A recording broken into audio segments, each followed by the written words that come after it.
Top 1। यह कोई छोटी लड़की नहीं थी। मैं अपने पति और उनके परिवार के साथ न्यू मैक्सिको में एक छोटी, दूर-दराज की झील पर कैंपिंग कर रही थी।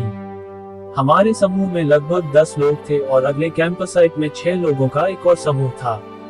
रात का समय था और दोनों समूह सामान्य गतिविधियां कर रहे थे, स्मोक्स बनाना, कुछ ड्रिंक्स पीना और कहानियां सुनाना, जब हम सभी ने एक छोटी लड़की की मदद के लिए चिल्लाने जैसी आवाज सुनी।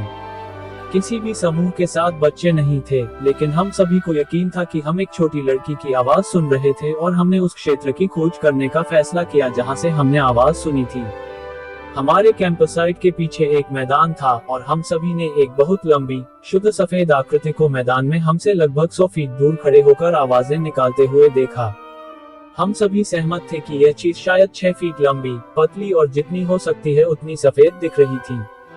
हम जांच करने के लिए करीब गए, लेकिन जो कुछ भी हमने देखा वह हमारे करीब आने पर पीछे हटने लगा और वह पेड़ों में गायब हो गया। पूरी रात हम एक छोटी लड़की को मदद के लिए पुकारते हुए सुनते रहे जब हम सोने की कोशिश कर रहे थे। टॉप 2। The walking dead. मैं एक मनोरोग नर्स हूँ और अपने करियर की शुरुआत में मैंने एक आवासीय मानसिक स्वास्थ्य सुविधा में काम किया। हमारे निवासियों में से एक ऐच्छिक मुक्त था, जिसका अर्थ है कि वह बात नहीं करता था, नहीं करना चाहता था, नहीं कर सकता था, लेकिन ऐसा होने के पीछे कोई चिकित्सा कारण नहीं था। वह अपने जीवन में पहले बोल चुका था और वास्तव में उस समय वह काफी सामान्य लग रहा था, सिवाय इसके कि वह करीब 7 फीट लंबा था। वह डीप साउथ में पला बड़ा था और 19 साल की उम्र में सेना में शामिल हो गया था, लेकिन एक रात वह गायब हो गया। उसे एवोल घोषित कर दिया गया और अंततः उसे लापता और मृत घोषित कर दिया गया। 10 साल बाद एक 7 फुट लंबा आदमी मिडवेस्ट के मेरे हिस्से में वीए अस्पताल के आपातकालीन कक्ष में आया और रिसेप्शनिस्ट से कहा, मेरा नाम मैरियन ड्यूचेन वास्तविक नाम नहीं है और मुझे मरे हुए 10 साल हो गए हैं। वे उसके द्वारा बोले गए अंतिम शब्द थे। वह धूल से लथपथ था और उसने वही कपड़े पहने हुए थे जो उस रात पहने होने की सूचना मिली थी जब वह गायब हुआ था।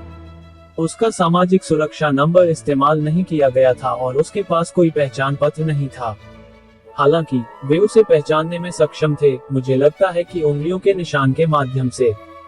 परिवार को सूचित किया गया था, लेकिन उन्होंने कहा कि वे पहले ही अपने खोए हुए आदमी के लिए शोक मना चुके हैं और जो कोई भी उसका होने का दावा कर रहा था, वह हो ही नहीं सकता। उन्होंने मांग की कि उनसे फिर से संपर्क न किया जाए। मैरियन हर दिन पूरे दिन चहलकदमी करता था, अपना मुंह हिलाता था जो बात करने या बुदबुदाने जैसा लगता था, लेकिन कोई आवाज नहीं निकलती थी। उसे अपना सिर पीछे की ओर झुकाने की एक अजीब आदत थी, जैसे कि वह दिल खोलकर हंस रहा हो, लेकिन उसकी सांस भी नहीं सुनाई देती थी।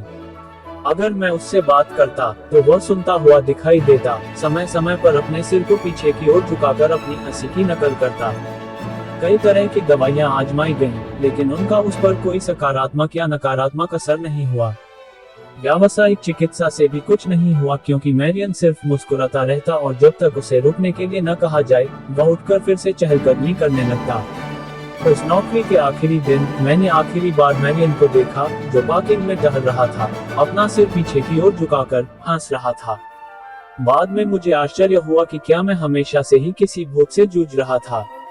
इतने सालों बाद भी मुझे अभी भी नहीं पता। टॉप 3। अशांति रुक गई।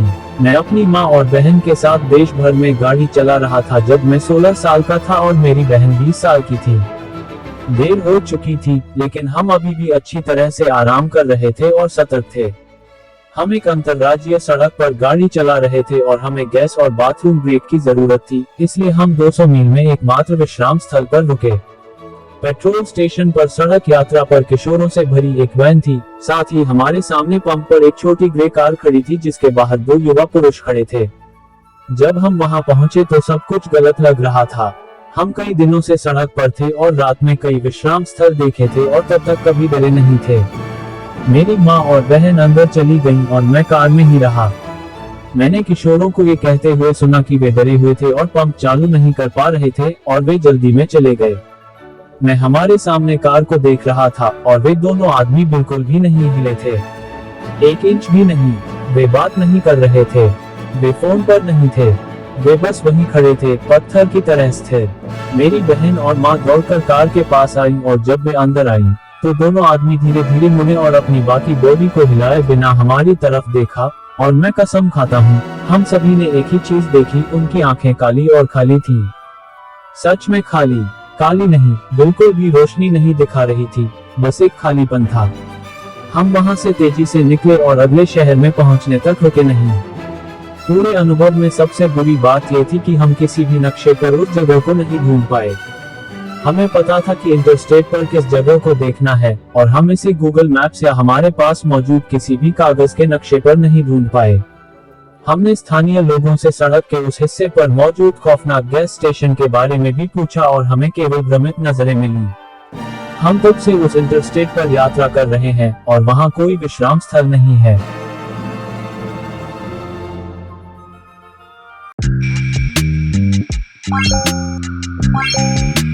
Bye.